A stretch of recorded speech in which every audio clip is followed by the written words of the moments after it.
জয় গুরু। নমস্কার সবাইকে। আশা করছি গুরুর কৃপায় সবাই ভালো আছেন, সবাই ভালো থাকেন, সেটাই কাম্য। গুরু যেন সবাইকে ভালো রাখেন সে আশাই ব্যক্ত করি। সেই সাথে আমার জন্য একটু আশীর্বাদ করুন, গুরু যেন আমাকে আমার এই স্থূল ধারটাকে ভালো রাখেন। যাই হোক, আপনারা ওয়েটিংয়ে থাকেন ভিডিও দেওয়ার জন্য, অনেকে কমেন্টস করেন। তো আসলে ভিউজের কারণে দিই না, এখানে তো ভিউজের ব্যবসা নেই। ইউটিউব থেকে আমার মানে 1 পয়সা আর্ন হয়, সেটা একটা বিষয়। যাও, আর আমি একটা কথা বলি, যারা আপনারা এখানে পুরাতন আছেন বা নতুন আছেন, আপনাদের কাছে আমি কৃতজ্ঞ, সবসময় কৃতজ্ঞ যে আপনারা আমাকে উৎসাহ দিন ভিডিও দেওয়ার জন্য, এই জন্য ভিডিও। তো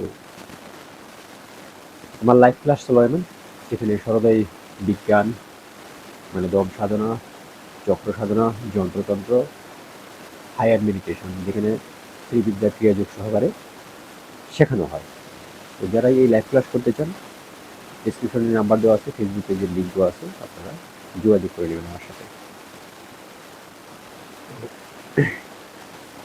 আজকে যে বিষয় নিয়ে কথা বলবো সেটা সাধনারই বিষয়, বাট সেটা আপনি সাধনা করে কখন কোন লেভেলে উঠতে পারবেন এবং আপনি কী করে বুঝবেন যে আপনি সাধনায় কোন লেভেলে আছেন, সেই বিষয়টা আজকে আমরা বলবো, আলোচনা করবো। খুবই ইম্পর্টেন্ট বিষয়। কেনই সাধনা করবেন, সাধনা করার প্রয়োজনটা কী? মানে আমরা তো অনুমানে সাধনা করি, তো অনুমানে করলে তো হবে না। অনুমানে আমি কোথায় যাচ্ছি এরকম করলে হবে না, আমাকে মানে একদম পরিষ্কারভাবে জানতে হবে যে আমি আসলে কোথায় আছি, কোথায় যাচ্ছি। এই বিষয়গুলো নিয়ে আমি আজকে আলোচনা করবো। তো আশা করি সাথেই থাকবে। আর বৈশ্বিক পরিস্থিতি তো খুবই খারাপ, এটা আপনারা সবাই জানে। তো যেন ব্রহ্মাণ্ড শান্ত হয়ে যায়, সেই মানে প্রার্থনায় আমরা সবাই করব, যেন পৃথিবী স্থিতিশীল হয়ে যায়, শান্ত হয়ে যায়। যাই হোক, প্রকৃতির শতরজতম গুণ আছে, সেই শতরজতম গুণের খেলা প্রকৃতিতে করতেছে। তারপর আমরা মানে প্রার্থনা করবো যেন প্রকৃতিটার যে সৌম্য রূপ, সেই সৌম্য রূপে ফিরে আসে। এইটা এক প্রার্থনা। তো দেখেন, একজনে প্রশ্ন করেছেন, আমাকে প্রশ্ন করছিল, ফোনে প্রশ্ন করেছেন যে সাধনা করলে কোন তত্ত্বে সাধনা করতে হয়, কোন তত্ত্বে। এটা ভালো কোশ্চেন, কোন তত্ত্বে সাধনা করতে হয়। তো দেখুন, যিনি তত্ত্বজ্ঞানী, সে তো আপনার তত্ত্ব চেঞ্জ করে সাধনা করতে পারে, তত্ত্ব চেঞ্জ করে ক্রিয়াকর্ম করতে পারে। এগুলো তো আমি পূর্বে বলেছি। আর যারা নতুন ভিডিও দেখতেছেন, বুঝতেছেন না তত্ত্ব সম্বন্ধে, এগুলো হলো সব সরোদের বিজ্ঞানের কথা, মানে দম সাধনার কথা। আপনারা প্লে লিস্ট আছে, অনেকগুলো প্লে লিস্ট আছে, আপনারা সেখান থেকে দেখে আসতে পারেন। তো তত্ত্বের যে বিষয়টা, ধরুন আমি জলের নৌকা দিয়ে কি আকাশে উঠতে পারবো? পারবো না। জলে নৌকা দিয়ে আকাশে উঠতে পারবো না।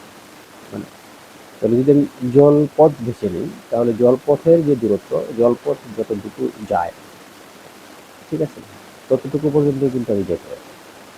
নদী থেকে সমুদ্রে যেতে পারবো, সমুদ্র থেকে মহাসমুদ্রে যেতে পারবো, ঠিক আছে। কিন্তু ওই জলপথে নৌকা চালিয়ে নৌকাকে কিন্তু আমি এই হাওয়ায় ওড়াতে পারবো। পারবো? পারবো। সেম যে গাড়ির ব্যাপারটা আছে, যে আমি যদি স্থলপথ বেছে নিই, স্থলপথে যদি চলাচল করি, তাহলে স্থলপথের দূরত্ব যা পৃথিবীতে যে সমস্ত জায়গা আছে, সেসব জায়গায় আমি যাইতে পারবো। তো বিষয়টা এরকম, বিষয়টা এইরকমই, সাধারণ মার্গেও বিষয়টা এরকম। তো আমার যে দেহে যে ব্রহ্মাণ্ডগুলো আছে, যেমন মূলাধার পরে স্বাধিষ্ঠান, মণিপুর, অনাহত, বিশুদ্ধি, আকাশ, সহস্রার, এগুলো এক একটা ব্রহ্মাণ্ড, এক একটা প্ল্যানেট ধরে নিতে পারবেন। আপনার দেহে এক একটা প্ল্যানেট, এক একটা আসমান, এক একটা স্তর, বডি। তো এই স্তরকে ভেদ করে আপনার ঊর্ধ্বগামী হতে হয়, স্তরকে ভেদ করে আপনার ঊর্ধ্বগামী হতে হয়। তো আপনার ধরুন জলতত্ত্ব চলতেছে, আপনার জলতত্ত্ব চলতেছে এই দেহে, আপনি মেডিটেশন করতেছেন, আজ্ঞাচক্রে ধ্যান রেখেছেন, ঠিক আছে, আজ্ঞাচক্রে আপনি ধ্যান রেখেছেন। তো কখনোই আপনি মানে ওই জলতত্ত্বে মেডিটেশন করে কখনোই আপনি সহস্রারকে ক্রস করতে পারবেন না। ইভেন আপনি অনাহতি ক্রস করতে পারবেন না।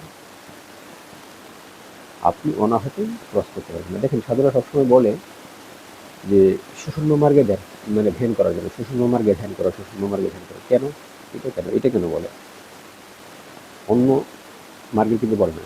যারা মানে সাধারণ অরিজিনাল প্রণালীগুলো শেখায় তারা কিন্তু সবসময় বলে যে সুষুম্ন মার্গে ধ্যান করুন। অন্য মার্গে নয়। মানে সুষুম্ন যখন চলে তখন আপনাকে ধ্যান করার জন্য বলে। এটা কেন? তো যদি আপনার জল তত্ত্ব চলে, কিংবা পৃথিবী তত্ত্ব চলে, কিংবা অগ্নি তত্ত্ব চলে, কিংবা অনাহত তত্ত্ব চলে, সরি বায়ু তত্ত্ব চলে, তো আপনি এর যে লেভেল এরা যে সমস্ত ব্রহ্মাণ্ডে, আপনার দেহে যে সমস্ত ব্রহ্মাণ্ডের কানেক্টেড, যেমন মূলাধারের সাথে পৃথিবী তত্ত্বের কানেকশন, স্বাধীনের সাথে জল তত্ত্বের কানেকশন, মণিপুরের সাথে অগ্নি তত্ত্বের কানেকশন, অনাহতের সাথে বায়ু তত্ত্বের কানেকশন, আপনি ওই লেভেল পর্যন্ত উঠতে পারবেন। যে তত্ত্ব আপনার যখন চলে, আপনি যখন টপ জব করবেন, যখন মেডিটেশন করবেন, তখন আপনি ওই পর্যন্তই উঠতে পারবেন। আপনার চেতনাকে আপনি ওই পর্যন্তই উঠাতে পারবেন। কিন্তু আপনি যদি চান যে না, আমি ঊর্ধ্বগামী হবো, আমাকে একদম উপরে উঠতে হবে, আমি উপরে উঠবো, সেক্ষেত্রে আপনি যাবেন আকাশে। তাহলে তো আপনাকে আকাশ মার্গই দেখে নিতে হবে। আপনাকে বেছে নিতে হবে না। আপনি আকাশ পর্যন্ত উঠতে চলে, তো আকাশই তো আপনাকে আকাশে নিয়ে যাবে। যার যে এরিয়া, সেই এরিয়াটা চেনে, অন্য ব্যক্তি যে চেনে। তো আপনার যখন আকাশ তত্ত্ব চলে, তখন হলো আপনার পূর্ণ ধ্যানের সময়, পূর্ণ মেডিটেশন করার সময়। আপনি ঊর্ধ্বগামী হতে পারবেন। কিন্তু এই আকাশ তত্ত্ব যখন চলে, তখন আমরা বায়ুকেও ঊর্ধ্বগামী করতে পারি। বায়ু যদি আপনি সবসময় নিম্নগামী থাকে, তাহলে আপনি ঊর্ধ্বগামী হতে পারবেন না। তো এই আকাশ তত্ত্ব যখন চলে, চেষ্টা করবো মানে যারাই মেডিটেশন করেন, শরীরের যে দুয়ারগুলো আছে, মানে যে দ্বারগুলো আছে, সেগুলোকে বন্ধ করে দেওয়া যায়।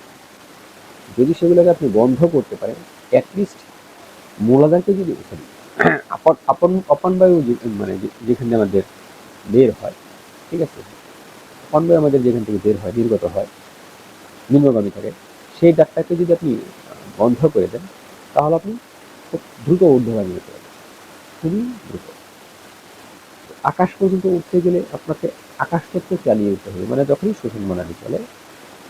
সুষুম্ন চলে, তখনই আপনি মেডিটেশন করতে পারবেন এবং আপনি ঊর্ধ্বগামী হতে পারবেন, যথেষ্ট ঊর্ধ্বগামী। তারপরেও স্তর আছে, আপনি বসে থাকলে এর উপর উঠতে পারবেন। তারপরেও স্তর আছে, আপনি বসে থাকলে এর উপর উঠতে পারবেন। যারা এই মেডিটেশন করতে চান, যারা ধ্যানে ঊর্ধ্বগামী হতে চান, আমি বলবো আপনারা আকাশ তত্ত্ব চালিয়ে নেন, আকাশ তত্ত্ব প্রপার ওয়েতে চালিয়ে নেন, যাতে মিশ্রিত না হয়। ঠিক আছে? আকাশ তত্ত্ব যদি আপনার মিশ্রিত হয়ে যায়, তাহলে আপনার একটু সমস্যা হবে ঊর্ধ্বগামী হতে। যখনই আকাশ তত্ত্ব একদম পিওর, একদম সলিড আকাশ তত্ত্ব চলবে, তখন আপনি বুঝতেই পারবেন না, বোঝার কোনো অপশনই নেই আপনি কোথায় চলে গেছেন, কত উপরে চলে গেছেন। তো আকাশ তত্ত্ব চালিয়ে আপনারা মেডিটেশন করুন। আজকে এই পর্যন্তই। জয় গুরু, নমস্কার সবাইকে।